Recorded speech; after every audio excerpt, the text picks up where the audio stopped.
अस्सलाम वालेकुम, I hope you are fine. आज हम पढ़ेंगे थेरीज ऑफ मोटिवेशन के बारे में। So let's start. Instinct theory, drive reduction theory, incentive theory, attribution theory, Maslow's hierarchy of need.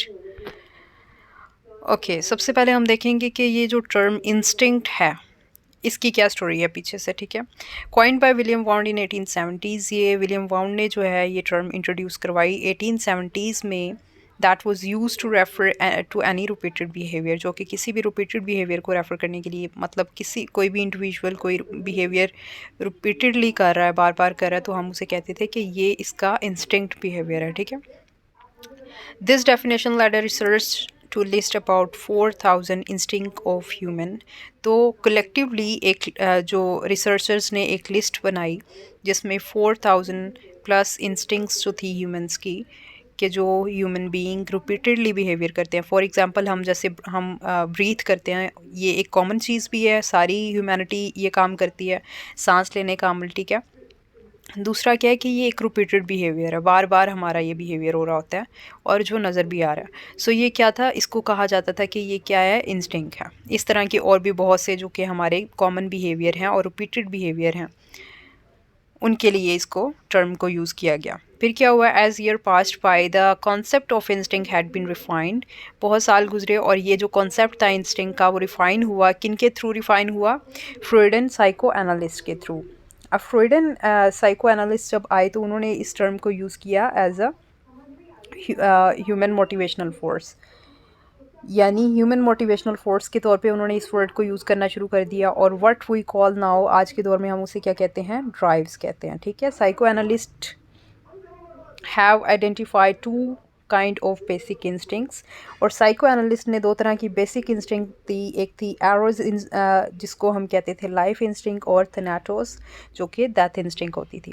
ये तो होगी सारी की सारी की ये टर्म की पीछे से बैकग्राउंड स्टोरी क्या है, ये टर्म किस तरह से रिफाइन हुई, ठीक है। आज हम इसको एज अ ड्राइव के तौर पे लेते हैं इस टर्म को। ओके, ये तो हो गया कि ये टर्म किस तरह से रिफाइन हुई, ठीक है। उसके बाद क्या है, इसकी डेफिनेशन की तरफ आते हैं। The instinct theory of motivation views biological or genetic programming as the cause of motivation। क्या है कि this claim means that all humans have the same motivations due to or similar biological programming। के सारे की सारी जो इंसानियत है उनकी जो बायोलॉजिकल प्रोग्रामिंग है वो क्योंकि मिलती है। फॉर एग्जांपल जैसे ह्यूमैनिटी का एक ट्री है, ठीक है। जो सीड के अंदर प्रॉपर्टीज़ होंगी वो सारे के सारे ट्री में जाएंगी। सो बिल्कुल ऐसी है कि ह्यूमन जो नेचर है वो क्योंकि कॉमन है, इस वजह से उनकी बायोलॉजिकल प्रोग्रामिंग भी सेम है और उनकी इंस्टिंक्ट्स भी क्या हैं कि वो सेम होती हैं। This claim means that all humans have the same motivation due to or similar biological programming। हमारी जो बायोलॉजिकल प्रोग्रामिंग है, जेनेटिकली जो इन्फॉर्मेशन हमारे फोर फादर्स के थ्रू हमें डीएनए के थ्रू मिली है इन्फॉर्मेशन, वो क्योंकि नेचुरली कहीं ना कहीं जाके सारी ह्यूमैनिटी की एक ही नेचर बनती है। सो दैट्स वाई हम ओवरऑल सारी की सारी जो इंसानियत है उनकी मोटिवेशन भी सिमिलर है, ठीक है, मिलती जुलती हैं। अब वो कैसे, वो भी देख लेते हैं। This theory says that the root of all motivation is the motivation to survive. तो वो कहते हैं कि इंसानियत का जो आपको के टाइम लाइन है उसमें क्या है कि हज़रत आदम अलैहिस्सलाम से लेके अब तक जितने भी इंसान आए, सारे के सारे इंसान वो क्या कर रहे थे कि अपने आप को सर्वाइव करवा रहे थे सोसाइटी में, ठीक है। यानी उनकी असल मोटिवेशन क्या थी कि उन्होंने सर्वाइव कैसे करना है इस सोसाइटी में, अपने आप को फिट इन कैसे करना है, ठीक है।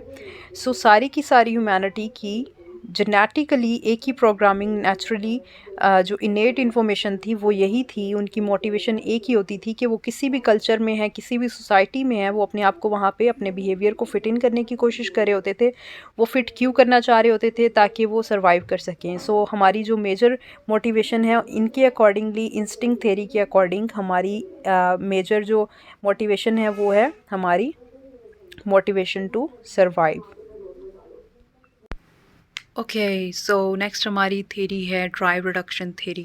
Drive reduction theory developed by Clark Hill in 1943 is a major theory of motivation in the behavioralist learning theory tradition।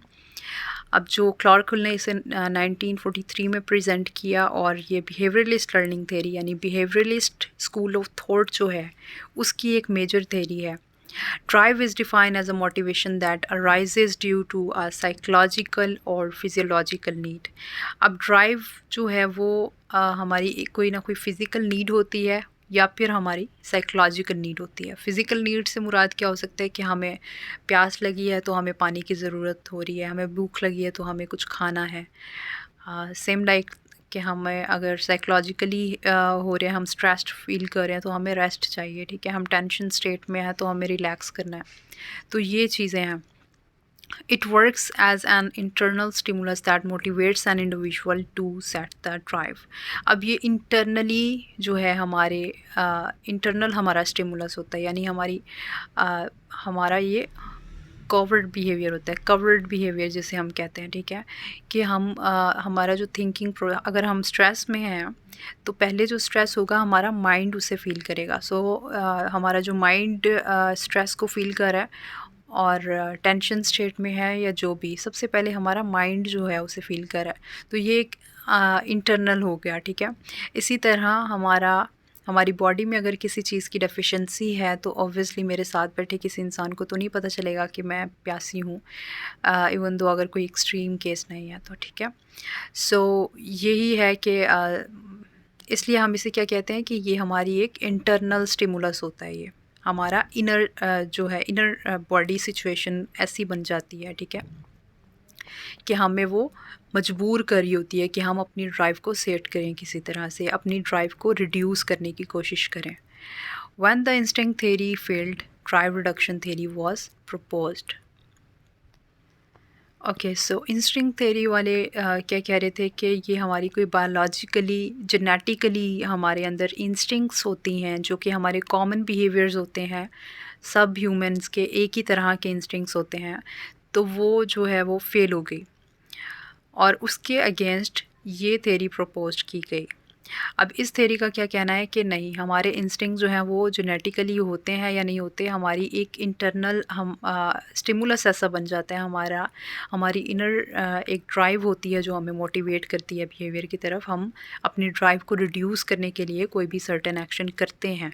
For instance अगर मैं साइकोलॉजिकली स्ट्रेस फील कर रही हूँ सो मुझे ज़रूरत होगी कि मैंने अब रिलैक्स करना है अपने आप को, या मैंने अपने आप को फ्रेश करना है किसी तरह से। इसी तरह अगर मुझे प्यास लगी या फिज़िकली अगर मैं अपनी बॉडी में किसी चीज़ की डेफिशिएंसी फ़ील कर रही हूँ तो मुझे कुछ खाना पीना होगा, या मुझे प्यास लगी है तो मुझे पानी पीना पड़ेगा, ठीक है। सो दैट्स वाई मैं अपनी ड्राइव को इस तरह से रिड्यूस कर सकती हूँ। और ज़्यादातर केसेस में ऐसे ही होता है, आप लोगों को पता होगा कि हमारा जब कुछ काम करने का दिल कर रहा होता है तो ज़्यादातर ऐसा होता है 70% to 80% चांसेस यही होते हैं कि उस चीज़ की डेफिशिएंसी होती है हमारी बॉडी में। According to the theory, psychological needs create an aroused tension state, a drive that motivates an organism to satisfy the need.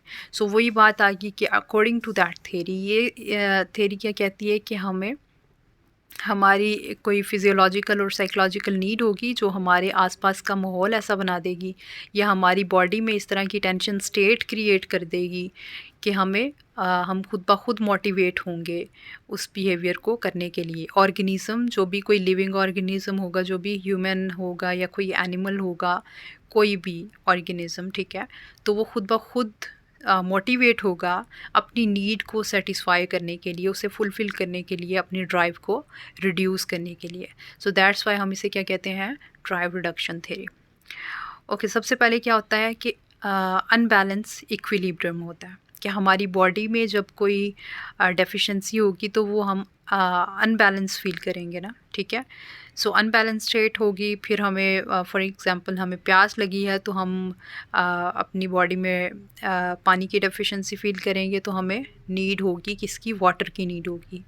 Then हमारी ड्राइव क्या होगी, हमारी ड्राइव होगी थर्स्ट।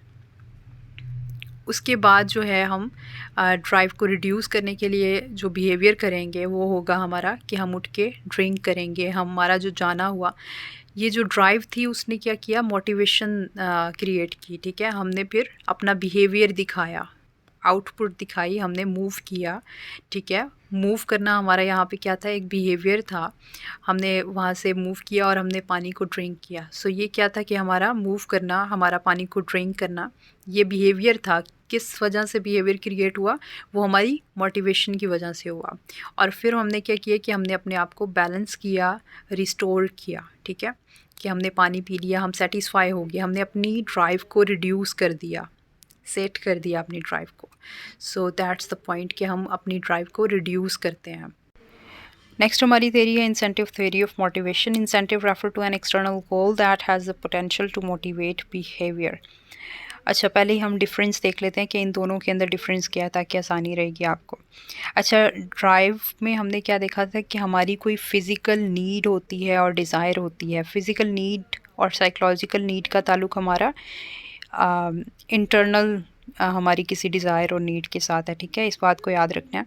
मगर इंसेंटिव में जब हम बात करते हैं तो उसका ताल्लुक हमारा एक्सटर्नल वर्ल्ड के साथ होता है। एक्सटर्नल गोल होता है हमारा कोई, जिसको हम फुलफ़िल करना चाहते हैं, ठीक है।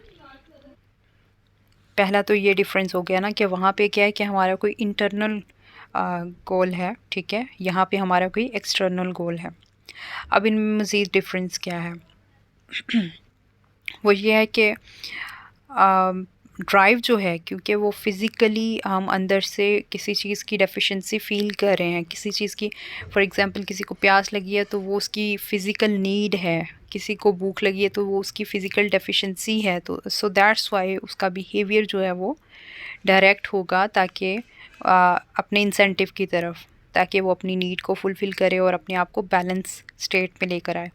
मगर इंसेंटिव थ्योरी में ऐसा नहीं है। इंसेंटिव थ्योरी में क्या है कि पहले कोई भी हम देखते हैं, हम अपना कोई टारगेट बनाते हैं, ठीक है, और फॉर एग्ज़ाम्पल हमें पहले भूख नहीं लगी हुई थी, सॉरी, हमें पहले भूख नहीं लगी हुई थी, हमने देखा खाने को, हमारा कोई फेवरेट खाना था, ठीक है, हमने जब उस खाने को देखा, सो दैट्स वाई हमारी जो थी अंदर से ड्राइव वो इन्वोक हो गई, ठीक है। सो हमने अपने बिहेवियर को डायरेक्ट किया, उस खाने तक गए, और जैसे कि हमारे कमर्शियल्स होते हैं, हम सोशल मीडिया पे डिफरेंट किस्म के वो एडवर्टीज़मेंट्स देखते हैं। सो उनको देखने के बाद एड्स को, तो हम कोई भी चीज़, चॉकलेट्स होगी या व्हाट्सोएवर, हम ख़रीदते हैं, ठीक है, या हमें लेने की वो हो रही होती है कि हम भी ये चीज़ ख़रीदें। सो दैट्स द थिंग कि यहाँ पे जो है ना, वो ज़रूरी नहीं है कि वो आपकी कोई नीड हो, यहाँ पे क्या है कि वो आपकी डिज़ायर होगी इंसेंटिव में, ठीक है। सो ये है मेजर डिफरेंस इन दोनों के बीच में। The incentive theory of motivation is a behavioral theory that suggests people are motivated by a drive for incentives and reinforcement. The incentive theory also processes that people behave in a way that they believe will result in a reward and avoid action that may entail punishment. अच्छा, यहाँ पे क्या होता है कि लोग एक चीज़ का ध्यान रख रहे होते हैं, क्योंकि इसका ताल्लुक एक्सटर्नल वर्ल्ड के साथ होता है, आउटर स्टिमुलस के साथ होता है। तो यहाँ पे हम जो है ना वो देख रहे होते हैं। फॉर एग्जांपल जैसे हमने उसमें पढ़ा ना, पॉजिटिव रीइंफोर्समेंट और नेगेटिव रीइंफोर्समेंट। सो ऐसा ही कुछ इसमें भी होता है कि यहाँ पे हम देख रहे होते हैं कि हमें कैसी रीइंफोर्समेंट मिलेगी, आया हमें पॉजिटिव रिज़ल्ट मिलेगा या नेगेटिव रिज़ल्ट मिलेगा। अगर तो वो नेगेटिव रिज़ल्ट होता है पनिशमेंट की सूरत में, तो हम उसको अवॉइड करते हैं। अगर वो पॉजिटिव होगा तो हम उसको अचीव करने की कोशिश करेंगे। So that's the thing. और मोटिवेशन जो है वो अपने आप को किसी चीज़ से रोकने की भी हो सकती है, किसी चीज़ को अचीव करने की भी हो सकती है। हम मोटिवेशन को सिर्फ ये नहीं कह सकते कि हमारा बिहेवियर जो है ना वो डायरेक्ट होता है किसी चीज़ को अचीव करने के लिए, नहीं, हम अपने आप को किसी सर्टेन एक्शन से रोक रहे हैं तो वहाँ पे भी कोई हमारी मोटिवेशन हो सकती है, ठीक है। So in the same sense कि incentive theory also process that people behave in a way that they believe will result in a reward. तो उनका बिलीव क्या होता है कि अब रिज़ल्ट हमारा कोई रिवॉर्ड की सूरत में होगा, and avoid action that may Intel punishment. अगर हमें लगता है कि कोई भी एक्शन जो है वो हमारा ठीक नहीं है और पनिशमेंट की सूरत में रिजल्ट्स आएंगे, तो हम उसको अवॉइड करते हैं। While drive theory describe an internal state pushing you towards a goal. The incentive theory refers to an individual motivation and movement towards an external reward. सो वही बात होगी कि ड्राइव रिडक्शन में हम क्या पढ़ रहे थे कि हमारी कोई इंटरनल स्टेट होती है जो हमें पुश कर रही होती है किसी भी गोल को अचीव करने के लिए, और इंसेंटिव थ्योरी में क्या होता है कि हमारी कोई किसी भी इंडिविजुअल की मोटिवेशन होती है जो कि उसको बाहर का कोई रिवॉर्ड चाहिए होता है या अपने आप को किसी पनिशमेंट से बचाना होता है. सो दैट्स वाई वो अपने आप को बिहेवियर को रीडायरेक्ट करता है या मोटिवेट करता है. So that's the point. Okay, हमारी सेकेंड लास्ट थेरी है attribution theory, proposed by Fritz Heider in 1958 and later refined by Bernard Fanner in 1972. In psychology, the word attribution refers to the inference hypothesis made about the causes behind an event or behavior. Okay, अपने mind में तीनों theories को रखें आप. ठीक है, सबसे पहले हमने पढ़ी ड्राइव रिडक्शन थेरी कि एक ड्राइव हमारे अंदर से उठेगी, और इंसेंटिव में क्या है कि हम अपना इंसेंटिव जो है वो प्री डिटरमिन्ड करेंगे, यानी हमने कोई गोल सेट किया हुआ है, वो जो है हमारे बिहेवियर को डायरेक्ट करेगा. अब एट्रीब्यूशन थेरी कहती है कि आपने वो लिटरेचर में अक्सर इस तरह के सेंटेंसेस सुने होंगे, पोइट्री में और प्रोज में, कि सफ़र हमें मंजिल से क्या लेना देना, हमारा सफ़र बहुत हसीन है और इस तरह वाले. तो एट्रीब्यूशन का सारा फोकस क्या है कि हमारा पैटर्न क्या होगा, हम किस तरह से चीज़ों को ऑर्गेनाइज़ करके चलेंगे, हम कॉज एंड अफेक्ट के ऊपर हमारा सारा का सारा फोकस होगा कि मैं अगर ये काम कर रही हूँ अपने गोल को अचीव करने के लिए, तो कितने परसेंट मेरे फेल होने के चांसेस होंगे, कितने परसेंट मेरे पास होने के चांसेस होंगे. यानी कॉज एंड अफेक्ट के अंदर अपने बिहेवियर को मेजर करने वाला सीन होगा. यानी कि एट्रीब्यूशन थ्योरी में कि हम अपने एट्रीब्यूट्स को चेक इन बैलेंस रखेंगे उनके ऊपर कि मैंने अपने गोल के अचीव करना है, तो उसको गोल को अचीव करने के लिए मेरे एट्रीब्यूट्स क्या होने चाहिए, और मैं पैटर्न क्या होना चाहिए मेरा, और अफेक्ट किस तरह का जाएगा अगर मैं ये सर्टेन बिहेवियर अगर मैं करती हूँ. तो वो जो बिहेवियर को मैनेज करने वाला होगा ना, वो कॉज एंड अफेक्ट के ऊपर डिपेंड कर रहा होगा. ठीक है, सो क्योंकि कॉज और अफेक्ट्स को हम देख रहे होंगे, सो वही चीज़ जो है वो हमें मोटिवेट करी होगी गोल की तरफ. आई होप कि ये क्लियर होगा पॉइंट कि हमारा फोकस जो होता है ड्राइव में क्या है कि हम स्टार्ट कैसे ले रहे हैं, ड्राइव हमारे अंदर से उठ रही है, हमारी फिज़िकल नीड, और फिर इंसेंटिव में आउटर वर्ल्ड हमें जो है वो वहाँ पे हम अपना कोई गोल रखते हैं. और यानी किसी ने डॉक्टर बनना है तो उसने अपना टारगेट सेट कर लिया हुआ है पहले से. और यहाँ पे एट्रीब्यूट्स में क्या आएगा कि सारा का सारा फोकस हमारा एट्रीब्यूट्स के ऊपर होगा कि मैंने उस गोल को अचीव करना है, तो एट्रीब्यूट्स क्या होंगे. यानी अगर मैंने डॉक्टर बनना है या किसी ने आर्टिस्ट बनना है, तो उसका सारा का सारा फोकस उसके ऊपर होगा कि आर्टिस्ट बनना किस तरह से है, मैंने किस यूनिवर्सिटी या कॉलेज में एडमिशन लेना है, मेरे ग्रेड्स क्या होंगे, ये वो सब. ठीक है, मुझे कितने परसेंट मैं ये अगर सर्टेन एक्शन करूँगी या करूँगा तो ये कितने परसेंट मुझे मेरी सक्सेस के करीब करेगा. सो ये है, इट्स ऑल अबाउट एट्रीब्यूट्स. ठीक है, कि मेरे एट्रीब्यूट्स क्या होंगे, कॉज और अफेक्ट्स क्या होंगे. Okay, हाइडर in psychology, the word attribution refer to the inference hypothesis made about the causes behind an event or behavior. Heider's attribution theory assumes that people try to determine why people do what they do. यानी do's और don'ts को देखते हुए जो है वो इंसान अपना फोकस जो है वो मेंटेन करने की कोशिश करेगा. Attributes cause to behavior. हमारे जो एट्रीब्यूट्स होंगे वो हमारे बिहेवियर का कॉज बनेंगे. The basic principle of Fanner's attribution theory states that a person's attribution for success or failure determine the amount of effort the individual will expend on the task. So वही बात आ जाती है कि एक individual देखेगा कि अब उसने कितनी अमाउंट ऑफ एफर्ट जो है वो पुट की है अपने टारगेट को अचीव करने के लिए. ओके, फाइनली हमारी लास्ट थ्योरी है मैस्लोज हायरार्की ऑफ नीड, जो कि इब्राहम मैस्लो ने प्रेजेंट की। और इब्राहम मैस्लो का नाम इब्राहम से पता ही चल रहा है कि इब्राहिम था उनका नाम, और वो एक मुस्लिम साइको एनालिस्ट थे, if I am not wrong. So उनका कहना ये था कि he propose that there is the hierarchy of need. उनके अकॉर्डिंगली हमारी एक हायरार्की ऑफ नीड होती है जो कि ascending from the basic biological needs. Basic biological needs के बाद जो है वो मोर कॉम्प्लेक्स हमारी साइकोलॉजिकल नीड्स की तरफ जाती है। सबसे पहले हमारी क्या होती है, फिजियोलॉजिकल, हमारी फ़िज़िकल नीड्स होती हैं, जिसमें हमारा फूड आ गया, वाटर आ गया, हमें रेस्ट करना है बॉडी को, ये सारी चीज़ें हैं, ठीक है। उसके बाद हम सेफ्टी और सिक्योरिटी की तरफ जाते हैं। अगर कोई इंसान किसी का पेट ही नहीं भरा हुआ, ठीक है, तो उसे सिक्योरिटी और सेफ्टी की इतनी टेंशन नहीं होगी।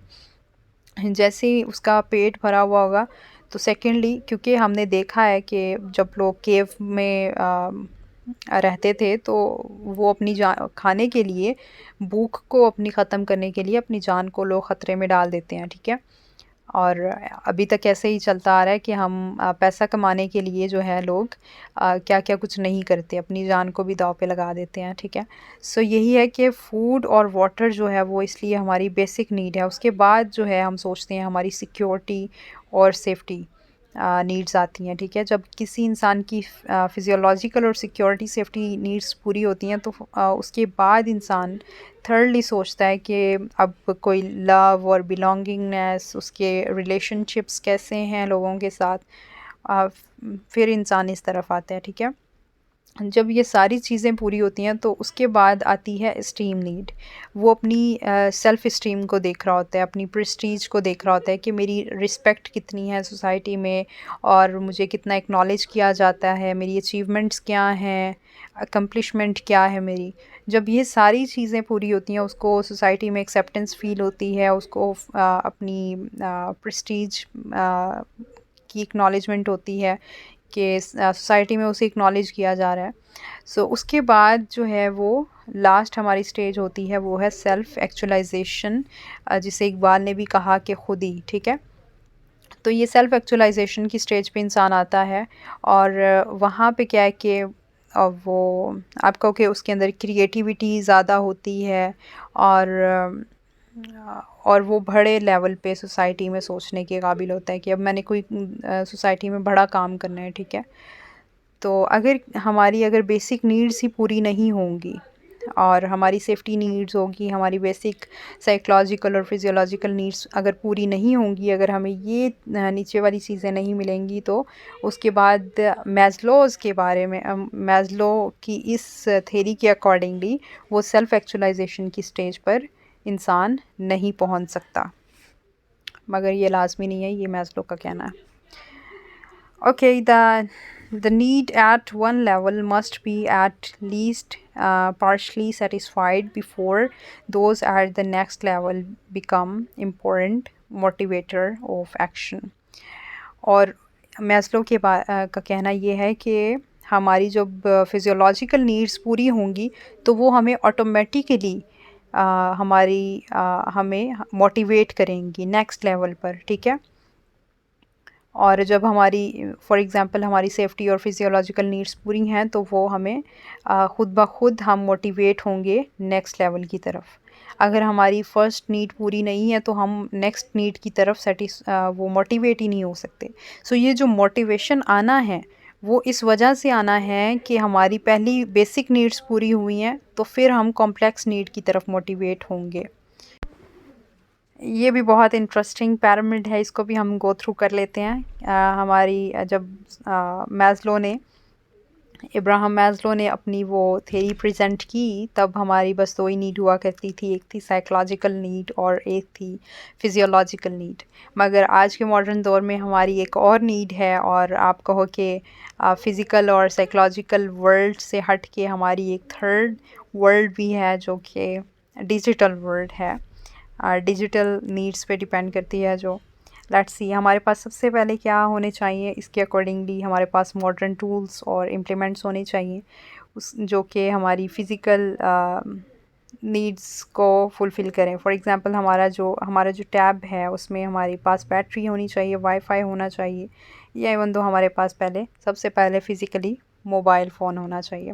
उसके बाद क्या है कि हम सेफ्टी और सिक्योरिटी की तरफ आते हैं, उसके बाद हम लव एंड बिलॉन्गिंगनेस की तरफ आते हैं। हमें व्हाट्सएप और फेसबुक और बाकी ये सब चीज़ें चाहिए होती हैं अपने फ्रेंड्स के साथ गपशप करने के लिए। उसके बाद जो है हम इंस्टाग्राम की तरफ आते हैं, अपने फॉलोअर्स को देखते हैं एंड एस्टीम नीड जो है वो हमारी आ जाती हैं, जिसमें ट्विटर हो गया, इंस्टाग्राम और स्नैपचैट। उसके बाद जो है हम यूट्यूब पे आते हैं लर्निंग के लिए और रिसर्च वर्क के लिए, सेल्फ एक्चुअलाइजेशन स्टेज में।